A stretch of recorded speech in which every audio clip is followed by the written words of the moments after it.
estoy saliendo con otras mujeres. Ahí estaba yo, embarazada de unos meses, mirando a aquel hombre al que juré amar para siempre. Me quedé paralizada. Pero esa traición sería solo el comienzo de la pesadilla en la que se convertiría mi vida. Mi vida en Madrid era sencilla, pero yo estaba satisfecha. Trabajaba en una pequeña librería del barrio de Malasaña, vivía en un piso modesto y tenía mi rutina tranquila. A los 26 años no estaba buscando el amor, pero llegó de una forma que ni imaginaba. Fue una tarde de octubre cuando conocí a Alejandro. Entró en la librería buscando un libro sobre arquitectura. Alto, moreno, con ese acento andaluz que me desarmó desde el primer momento. Tenía una sonrisa seductora y una manera de hablar que me hacía sentir como si yo fuera la única persona en el mundo. ¿Entiendes de libros técnicos?, me preguntó, apoyándose en el mostrador con una naturalidad que me llamó la atención. Depende de lo que estés buscando, respondí, intentando parecer profesional, pero sintiendo ya algo diferente en el pecho. Él rió. Estoy renovando un piso en Salamanca. Necesito inspiración. Terminamos conversando durante 2 horas. Alejandro me contó que era ingeniero civil, que venía de Sevilla y que estaba consolidando su carrera en Madrid. Tenía planes, ambiciones, hablaba del futuro con una seguridad que me impresionaba. Cuando se fue, se llevó 3 libros y mi número de teléfono. A partir de ese día, mi vida cambió por completo. Alejandro me llamaba todas las noches, enviaba flores a mi trabajo, aparecía en la librería solo para verme. Era atento de una forma que nunca había experimentado. Me llevaba a cenar a restaurantes que solo conocía por fuera, me presentaba a sus amigos como si yo fuera un trofeo que había conquistado. Inés es especial, decía a todos. Diferente de estas madrileñas frívolas. Yo me sentía única a su lado. Alejandro tenía esa capacidad de hacerme creer que estábamos destinados el uno para el otro. Hablaba de nuestro futuro con tanta certeza que empecé a soñar junto a él, una casa propia, hijos, estabilidad. Todo lo que una mujer de mi edad deseaba. En solo 4 meses estábamos viviendo juntos en su piso de Salamanca. Era elegante, moderno, completamente diferente de mi pequeño estudio. Alejandro insistió en que dejara mi trabajo en la librería. ¿Para qué vas a trabajar en ese lugar? Yo gano lo suficiente para los dos, dijo una mañana, tomando café en la impecable cocina americana. Puedes dedicarte a cuidar de nuestra casa, de nuestra vida. Dudé por un momento, pero la forma en que dijo nuestra vida me convenció. Parecía tan natural, tan correcto. Dejé la librería y me dediqué por completo a la relación. 6 meses después, Alejandro me pidió matrimonio. Fue en un restaurante elegante cerca del Retiro, con un anillo que debía de costar más de lo que yo ganaba en un año en la librería. Lloré de emoción. Finalmente había encontrado mi lugar en el mundo. La boda fue pequeña pero perfecta. Solo nuestras familias y algunos amigos cercanos. Alejandro estaba radiante, yo me sentía la mujer más afortunada de Madrid. Durante la ceremonia, me tomó la mano con firmeza y dijo: Inés, eres todo lo que siempre quise. Vamos a construir algo bonito juntos. Creí cada palabra. La luna de miel en San Sebastián fue mágica. Alejandro era cariñoso, atento, hacía planes para nuestro futuro. Hablaba de los hijos que tendríamos, de la casa que compraríamos, de los viajes que haríamos. Yo lo escuchaba con el corazón rebosante de felicidad. 2 meses después de la boda, descubrí que estaba embarazada. Cuando vi el resultado de la prueba, me temblaban las manos de alegría. Corrí a contárselo a Alejandro en cuanto llegó del trabajo. Amor, tenemos una noticia maravillosa, dije, sosteniendo la prueba delante de él. Alejandro miró, y por un segundo vi una expresión extraña cruzar su rostro. Pero enseguida sonrió y me abrazó. ¡Qué noticia increíble, mi amor! Nuestro primer hijo. Esa noche, mientras él dormía a mi lado, yo permanecí despierta imaginando cómo sería nuestra vida. Podía visualizar a nuestro bebé jugando en la sala, a Alejandro llegando del trabajo y corriendo a tomarlo en brazos. Sería perfecto. Mi sueño se estaba haciendo realidad. Tenía un marido que me amaba, un hogar acogedor y un bebé en camino. Sentía que por fin había encontrado mi lugar en el mundo, mi verdadera felicidad. El futuro parecía brillante y prometedor ante nosotros. El cambio en Alejandro comenzó de forma sutil, casi imperceptible. Al principio pensé que sería el estrés del trabajo o la presión de convertirse en padre. Pero pronto me di cuenta de que había algo mucho más profundo. Primero fueron los retrasos. Alejandro, que siempre llegaba puntualmente a casa, empezó a aparecer cada vez más tarde, con excusas vagas sobre compromisos que se alargaban o problemas en la obra. Cuando le preguntaba detalles, se irritaba. Inés, tú no entiendes nada de mi trabajo. Deja de interrogarme como si fueras mi madre. La frialdad en su voz me tomó por sorpresa. Nunca me había hablado así. Intenté ignorarlo, pensando que sería solo un mal día. Pero los malos días se multiplicaron. Alejandro empezó a tratarme con una indiferencia que dolía más que cualquier grito. Cuando intentaba hablar del bebé o de los preparativos para su habitación, apenas hacía un gesto vago con la mano. Ya hablaremos de eso después, estoy cansado. Las muestras de cariño desaparecieron por completo. Ya no me abrazaba al llegar a casa, no preguntaba cómo había sido mi día, no tocaba mi barriga, que empezaba a notarse. Era como si me hubiera vuelto invisible en mi propia casa. Una mañana, con 3 meses de embarazo, me desperté con náuseas y corrí al baño. Cuando volví a la cama, Alejandro se estaba vistiendo para salir. ¿A dónde vas? Es sábado, pregunté, aún mareada. Tengo compromisos, respondió sin mirarme. ¿Qué tipo de compromisos? Pensé que podríamos ir a ver cunas hoy. Se detuvo al abrocharse la corbata y me miró con una expresión que nunca antes había visto. Había irritación, casi rabia, en sus ojos. Inés, tienes que dejar de ser tan dependiente. No puedo estar pegado a ti todo el tiempo. Me quedé en shock. ¿Dependiente? Yo solo quería pasar tiempo con mi marido, hablar sobre nuestro hijo que estaba por llegar. ¿Cómo podía eso ser dependencia? Las humillaciones se volvieron constantes. Alejandro criticaba todo, la comida que preparaba, la forma en que me vestía, incluso mi preocupación por el embarazo. Te estás poniendo demasiado dramática. Es solo un bebé, Inés. Las mujeres tienen hijos todos los días. Cuando lloraba, él suspiraba con impaciencia. Ya vienes otra vez con tu melodrama. Esas hormonas te están volviendo insoportable.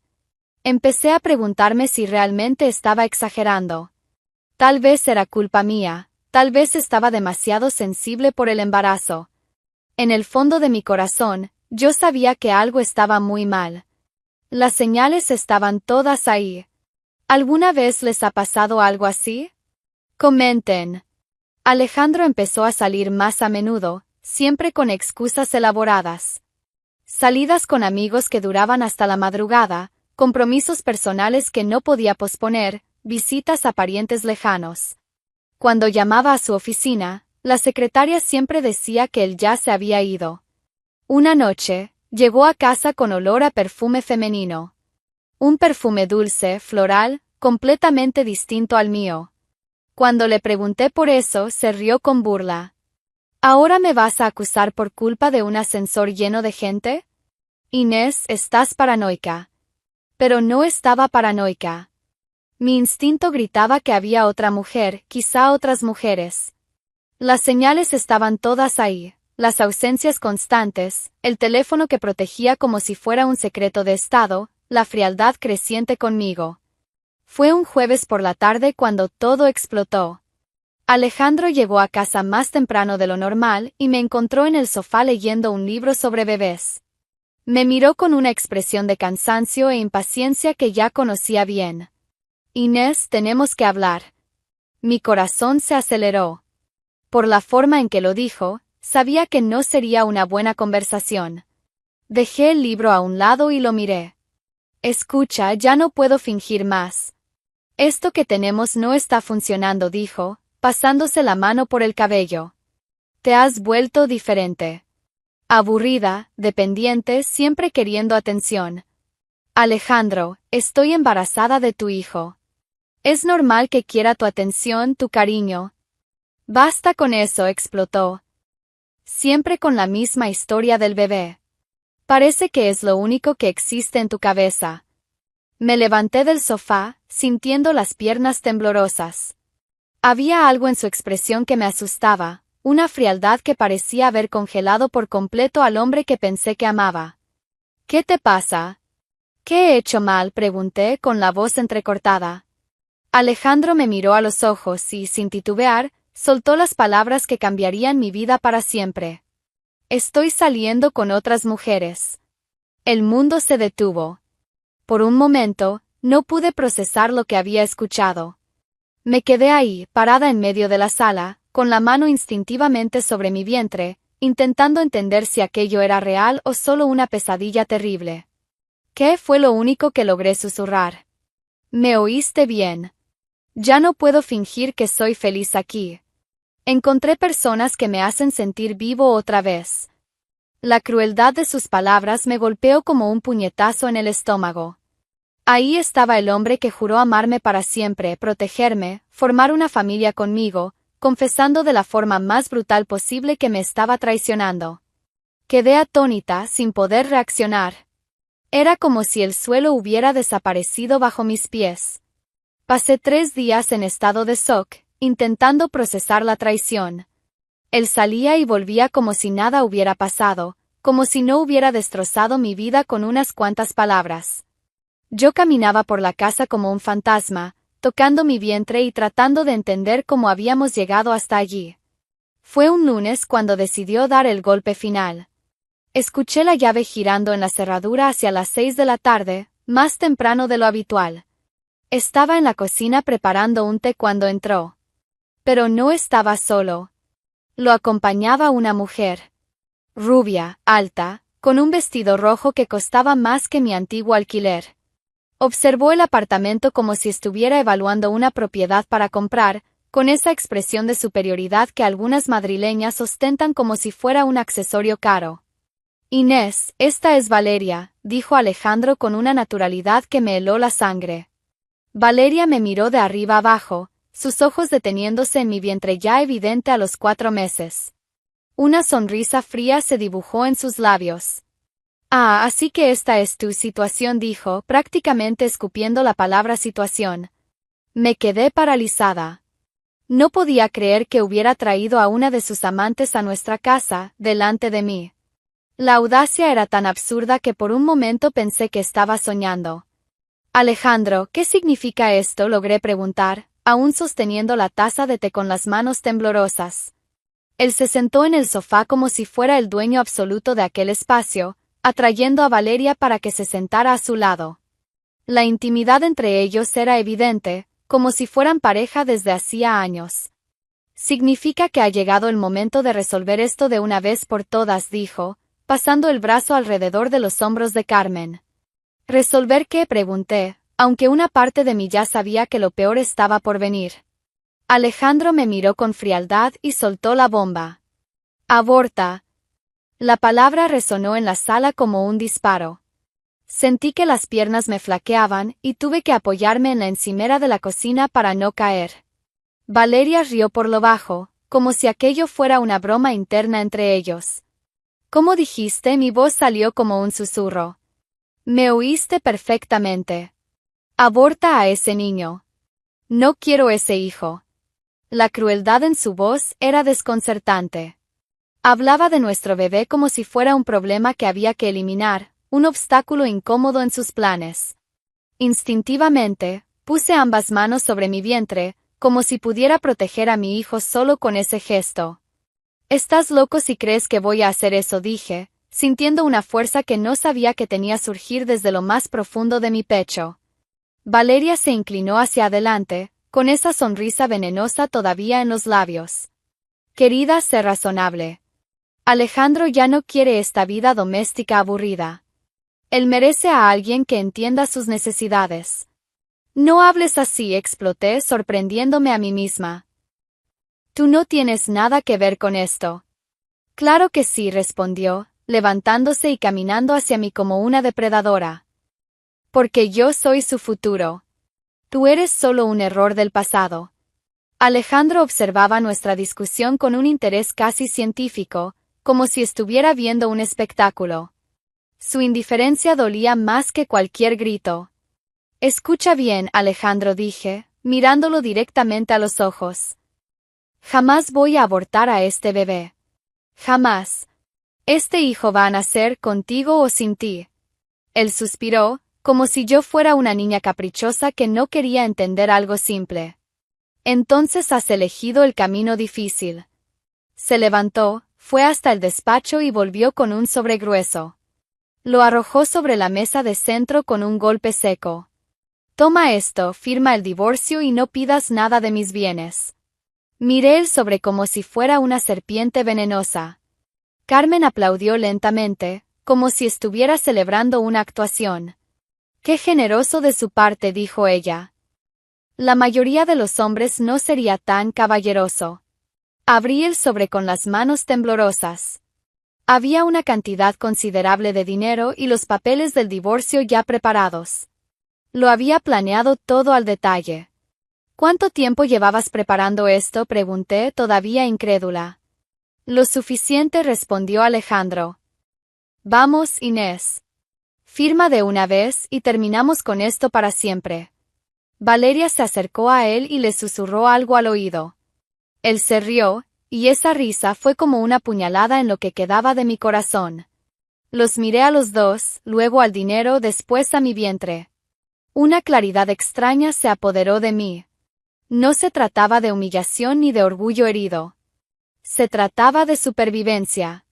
La mía y la de mi hijo. Está bien, dije, tomando el dinero y guardándolo en el sobre.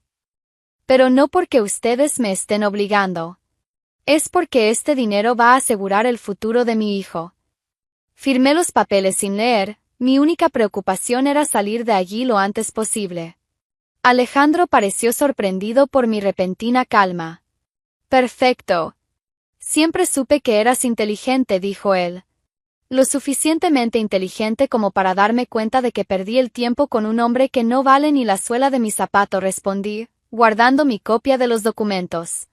Valeria rió, pero ahora su risa sonaba forzada. Tal vez no esperaba que yo reaccionara con tanta dignidad. Subí al cuarto, tomé solo una maleta con lo esencial y volví a la sala. Alejandro y Valeria estaban abrazados en el sofá, ella ya se había encargado de marcar territorio. Adiós, Alejandro. Espero que sean muy felices juntos, dije, dirigiéndome a la puerta. Inés me llamó cuando ya tenía la mano en la manija. ¿Qué? Buena suerte. Lo miré por última vez. El hombre al que amé, al que juré amar para siempre, que debería estar a mi lado criando a nuestro hijo. Valeria estaba pegada a él como una sanguijuela, con esa sonrisa de victoria en el rostro. No necesito tu suerte, Alejandro. Lo que necesito es que desaparezcas de mi vida. Cerré la puerta y salí de aquel apartamento para no volver jamás. En la calle, me detuve un momento y miré hacia arriba, a las ventanas de lo que fue mi casa. Podía ver las siluetas de los dos besándose, como si mi partida fuera motivo de celebración. Puse la mano sobre mi vientre y le hice una promesa silenciosa a mi hijo: íbamos a sobrevivir a esto. Íbamos a construir una nueva vida, lejos de aquel hombre cruel y de la mujer que ayudó a destruir nuestra familia. El dinero en el sobre sería nuestra salvación, no nuestra humillación. Cada centavo sería invertido en el futuro de mi hijo, en nuestra nueva vida que apenas comenzaba. Los años que siguieron fueron los más difíciles y, al mismo tiempo, los más gratificantes de mi vida. Criar a Miguel sola exigió una fuerza que ni yo sabía que tenía. En los primeros meses después de salir de la casa de Alejandro, alquilé un pequeño apartamento en Lavapiés, un barrio mucho más modesto que Salamanca, pero que estaba dentro de mi presupuesto. El lugar era pequeño, solo un dormitorio y una sala, pero tenía algo que la casa anterior nunca tuvo: era verdaderamente mío. Trabajé hasta el último día posible de embarazo.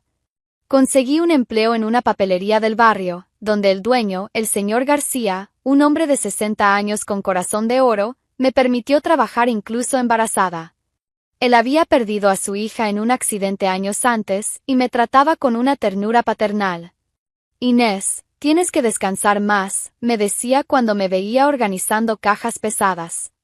Señor García, necesito trabajar. Miguel va a nacer pronto y debo ahorrar cada centavo. Miguel nació en una fría mañana de enero. Sostuve su diminuta manita en el hospital público y le prometí que seríamos una familia completa, aunque solo fuéramos los dos. Cuando miré esos ojos oscuros, tan parecidos a los míos, sentí que todo había valido la pena. Los primeros años fueron una lucha constante. Dormía poco, trabajaba mucho, pero cada sacrificio lo hacía pensando en el futuro de mi hijo. Ahorraba religiosamente cada euro que podía. El dinero que Alejandro me había dado fue la base de todo, pero sabía que no sería suficiente para toda una vida. Cuando Miguel cumplió 3 años, conseguí un mejor trabajo en una tienda de ropa en el centro de Madrid. El salario era mayor, pero significaba dejar a Miguel en una guardería. Al principio fue difícil, verlo llorar cuando me iba, pero pronto se adaptó e hizo amigos. Mamá, la maestra dijo que soy muy inteligente, me contó un día con apenas 4 años, los ojos brillando de orgullo. Claro que sí, mi amor. Eres el niño más listo del mundo. Miguel creció siendo mi mayor motivación. Era un niño dulce, curioso, siempre haciendo preguntas sobre todo. Nunca preguntó por su padre en los primeros años, y yo no sabía cómo explicar una situación tan compleja a una mente tan joven. Trabajé doble jornada durante años. Por la mañana en la tienda de ropa, por la tarde cuidando de una anciana del edificio vecino. La señora Esperanza me pagaba para hacer compras, limpiar la casa y hacerle compañía. Miguel a veces me acompañaba, y ella lo mimaba como si fuera su nieto. Mamá guerrera no se rinde nunca. ¿Quién tiene una mamá así? Comenten. Ese niño llegará lejos en la vida, decía, viendo a Miguel leer libros por encima de su edad. Hay algo especial en sus ojos. Y tenía razón. Miguel siempre fue excepcionalmente inteligente. En la escuela, los profesores elogiaban constantemente su rendimiento. A los 10 años ya leía libros que yo conocí en la adolescencia. A los 12, ayudaba a sus compañeros con matemáticas y ciencias. Mamá, cuando sea grande, quiero estudiar para ayudar a la gente, me dijo una noche, mientras hacíamos juntos la tarea en la mesa de la cocina. ¿Qué tipo de gente, hijo? Gente como la señora Esperanza, que está sola. O como ese señor de la calle que siempre pide comida. Quiero hacer algo que mejore la vida de las personas. Mi corazón se llenó de orgullo. A pesar de todas las dificultades, estaba criando a un hombre con valores sólidos, con compasión por los demás. Durante todos esos años, guardé cada centavo posible pensando en la educación de Miguel. Recortaba gastos en todo, comprábamos ropa en tiendas de segunda mano, comíamos de forma sencilla pero nutritiva, rara vez salíamos para divertirnos. Miguel nunca se quejó. Tal vez por instinto, entendía que nuestra situación exigía sacrificios. Cuando llegó el momento de la educación secundaria, Miguel estaba entre los mejores alumnos de toda la escuela. Los profesores me llamaban constantemente para elogiar su rendimiento y su dedicación. Señora Inés, Miguel tiene potencial para cualquier universidad que elija, me dijo la coordinadora pedagógica en una reunión. Debería presentarse a medicina, ingeniería, derecho, lo que quiera. Fue entonces cuando le conté a Miguel sobre el dinero que había estado guardando para su educación universitaria. Se emocionó al saber que, a pesar de todas las dificultades, había logrado ahorrar lo suficiente para pagar su carrera. Mamá, ¿cómo lograste hacer eso?, me preguntó ya con 17 años, más alto que yo. Porque siempre fuiste mi prioridad, hijo. Cada sacrificio que hice fue pensando en tu futuro. Miguel eligió medicina. Pasó el examen de admisión con una de las mejores notas y consiguió una plaza en la Universidad Complutense de Madrid. El día que supimos el resultado, lloramos juntos de alegría en nuestro pequeño apartamento en Lavapiés. Durante la carrera, Miguel siguió siendo el mismo chico dedicado y cariñoso. Estudiaba con empeño, pero siempre encontraba tiempo para cuidarme, para conversar, para ayudarme con las tareas de casa. Se graduó con honores, entre los mejores de su promoción. Estoy muy orgullosa de ti, le dije el día de la graduación, viendo a mi hijo de 25 años recibir su título de médico. Nada de esto sería posible sin ti, mamá. Todo lo que soy te lo debo a ti. Después de graduarse, Miguel consiguió un buen empleo en un hospital privado de Madrid. Finalmente, nuestra situación financiera mejoró significativamente. Insistió en que nos mudáramos a un apartamento más grande, en un barrio mejor. Pero lo que más me llenó de orgullo fue descubrir cómo Miguel decidió usar su tiempo libre. A pesar de la apretada agenda del hospital, dedicaba sus días libres a trabajos voluntarios. Visitaba residencias de ancianos, participaba en campañas de vacunación en barrios desfavorecidos, ofrecía consultas gratuitas a personas sin recursos. ¿Por qué haces esto, hijo? Ya trabajas tanto en el hospital. Porque puedo marcar la diferencia, mamá. ¿Recuerdas cuando era pequeño y te dije que quería ayudar a la gente? Eso es lo que estoy haciendo. Miguel se había convertido exactamente en el hombre que soñé criar, inteligente, exitoso, pero sobre todo compasivo. Verlo ayudar a quienes más lo necesitaban me hacía sentir que todas las noches sin dormir, todos los sacrificios, toda la lucha, habían valido la pena. Fue durante una de esas acciones sociales cuando el destino decidió jugarnos una cruel pasada. Miguel estaba participando en una campaña de asistencia médica gratuita en un albergue para personas sin hogar en el centro de Madrid. Era un sábado de otoño y yo había ido con él para ayudar en la organización. Mamá, ¿puedes repartir los números de la fila mientras preparo el consultorio improvisado?, me pidió Miguel, organizando su equipo en una pequeña sala que el albergue había cedido. Claro, hijo. Tomé una carpeta con los números y comencé a organizar la fila de personas que esperaban atención. Había hombres y mujeres de distintas edades, algunos claramente enfermos, otros simplemente necesitaban una revisión de rutina que no podían pagar. Fue entonces cuando vi a un hombre sentado en un rincón, apoyado contra la pared. Estaba debilitado, demasiado delgado, con ropa sucia y una mirada perdida. Había algo familiar en él, pero al principio no logré identificar qué era. Señor, ¿está usted en la fila para la consulta?, pregunté acercándome. Él levantó la cabeza lentamente, y nuestras miradas se encontraron. Fue como recibir un golpe en el estómago. A pesar de su rostro envejecido, marcado por los años y las dificultades, lo reconocí de inmediato. Alejandro. Por un momento, nos quedamos mirándonos sin poder hablar. Él parecía tan sorprendido como yo. El hombre seductor y arrogante que me había echado de casa estaba allí, reducido a un indigente. Inés, susurró como si no pudiera creer lo que veía. ¿Qué estás haciendo aquí?, pregunté todavía en shock. Yo estoy enfermo. Escuché que había un médico atendiendo gratis. Lo observé detenidamente. Estaba realmente muy mal. La piel amarillenta, los ojos hundidos, las manos temblando levemente. Fuera quien fuera, necesitaba atención médica. ¿Su nombre?, pregunté, intentando mantener la compostura profesional. Alejandro Mendoza. Anoté el nombre en la lista, intentando ignorar la ironía de la situación. El hombre que me había humillado y echado de casa ahora dependía de la caridad para recibir atención médica. Espere en la fila. Será llamado. Volví junto a Miguel, pero no lograba concentrarme en nada. Mi mente era un torbellino.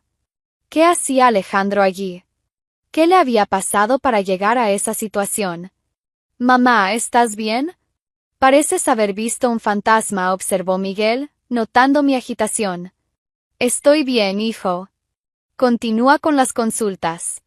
Observé a Miguel desde lejos atendiendo paciente tras paciente.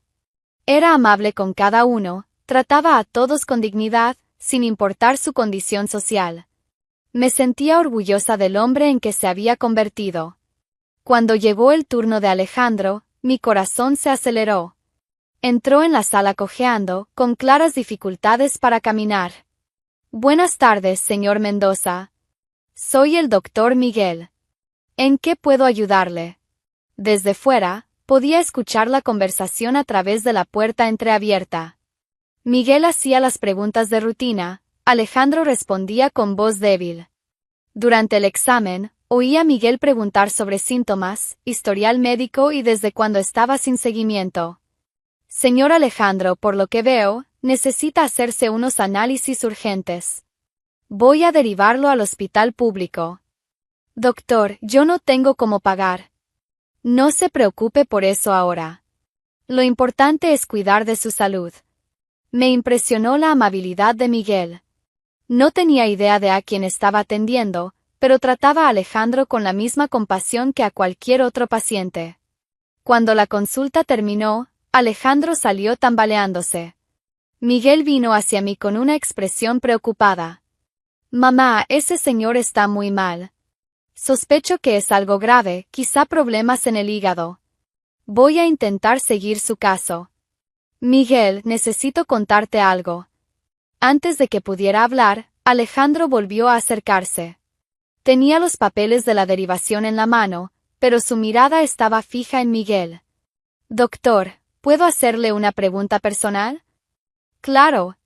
¿Cuál es su apellido completo? Miguel lo miró con curiosidad. Miguel Santos. ¿Por qué? Alejandro se puso pálido. Santos era mi apellido de soltera, el que había puesto a Miguel al registrarlo. Su madre, ¿cómo se llama? Miguel frunció el ceño, claramente confundido por la extraña pregunta. Inés Santos. Pero, ¿por qué lo pregunta? Entonces Alejandro me miró directamente. Sus piernas flaquearon y tuvo que apoyarse en la pared. Dios mío, susurró. Eres mi hijo. El silencio que siguió fue ensordecedor. Miguel miró de Alejandro a mí, y de nuevo a Alejandro, intentando procesar lo que acababa de oír. ¿Cómo? Preguntó Miguel con la voz temblorosa. Alejandro empezó a llorar. Las lágrimas corrían por su rostro marcado mientras miraba a Miguel como si estuviera viendo un milagro.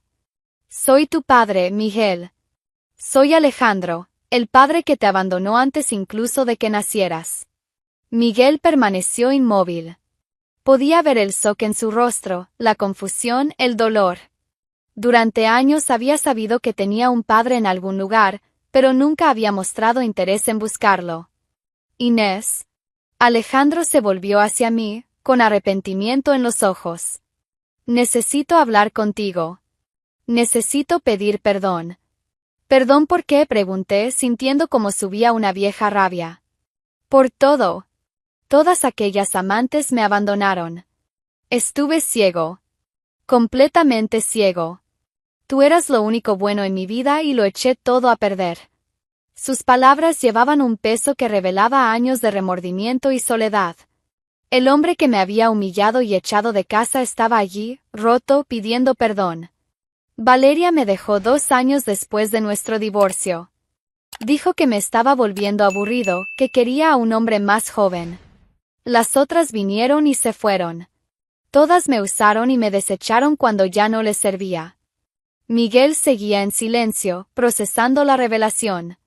Podía ver que luchaba con emociones contradictorias.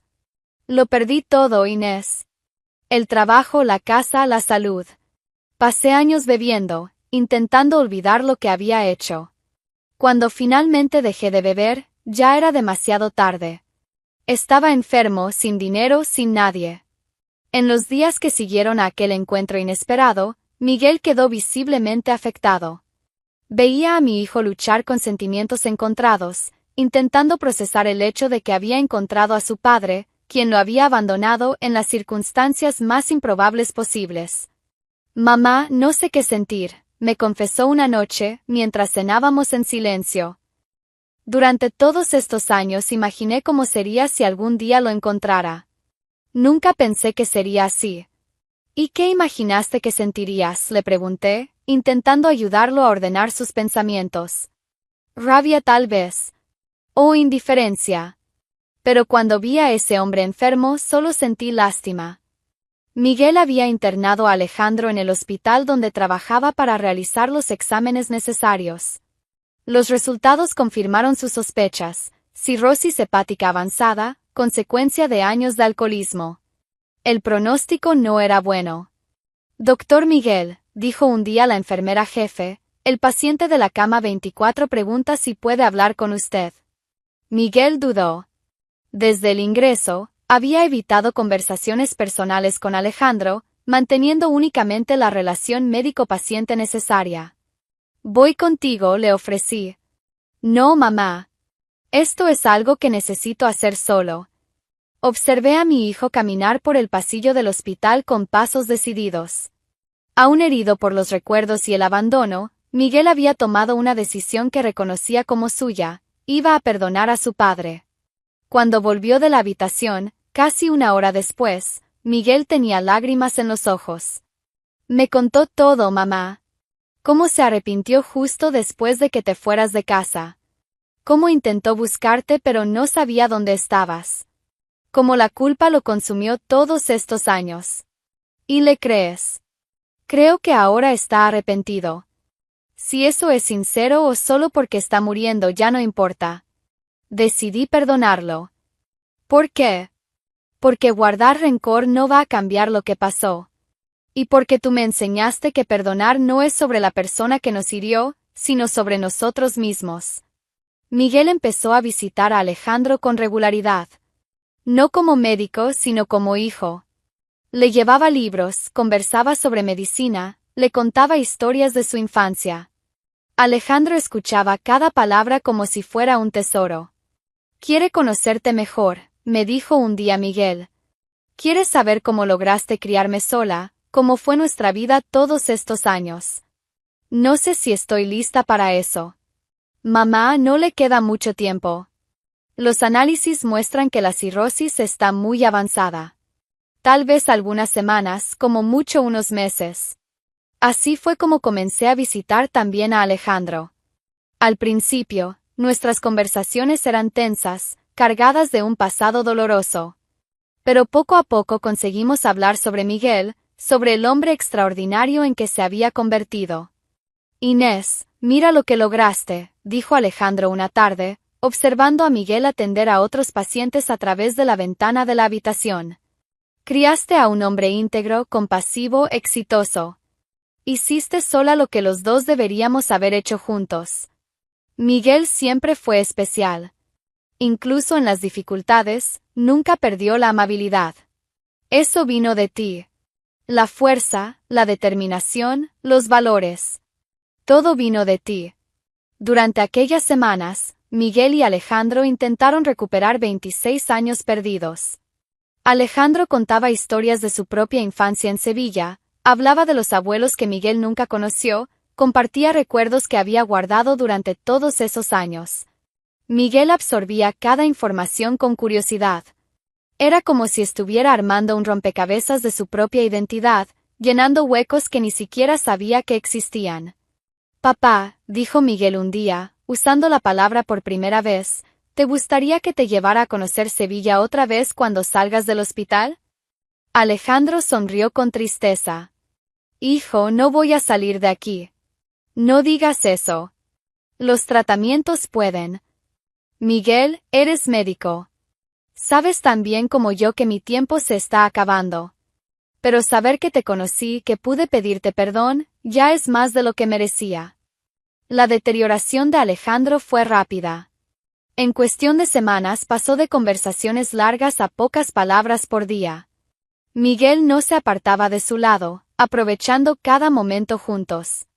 Estoy orgulloso de ti, susurró Alejandro en una de sus últimas conversaciones lúcidas. Más orgulloso de lo que tengo derecho a estar. Papá, quiero que sepas que te perdono. Completamente. Gracias, hijo. Gracias por darme esta oportunidad. Alejandro falleció una mañana de diciembre, durmiendo tranquilamente. Miguel sostenía su mano cuando partió. Lloró mucho aquel día, no solo por la pérdida, sino por todo lo que podría haber sido y nunca fue. ¿Por qué lloras tanto?, le pregunté, viendo a mi hijo inconsolable. Se conocieron hace apenas unos meses. Lloro por los años que perdimos, mamá. Por las conversaciones que nunca tuvimos, por los momentos que él se perdió de mi vida. Lloro por el hombre que podría haber sido si hubiera tomado otras decisiones. El funeral fue sencillo. Solo Miguel, yo y algunos colegas del hospital que se habían encariñado con Alejandro durante su internación. Miguel insistió en decir unas palabras. Alejandro fue mi padre solo por unos meses, pero en esos meses aprendí mucho sobre el perdón, sobre las segundas oportunidades y sobre cómo las personas pueden cambiar. Cometió errores terribles, hirió a personas que amaba, pero al final encontró el camino del arrepentimiento. Después del funeral, Miguel pasó algunos días en silencio, procesando todo lo que había sucedido. Cuando finalmente volvió a la normalidad, había algo diferente en él. Una paz que antes no existía. Mamá, gracias por enseñarme sobre el perdón. ¿Cómo así? Si no me hubieras criado con tanto amor, a pesar de todo el dolor que Alejandro causó, no habría podido perdonarlo. El perdón que le di en realidad vino de ti.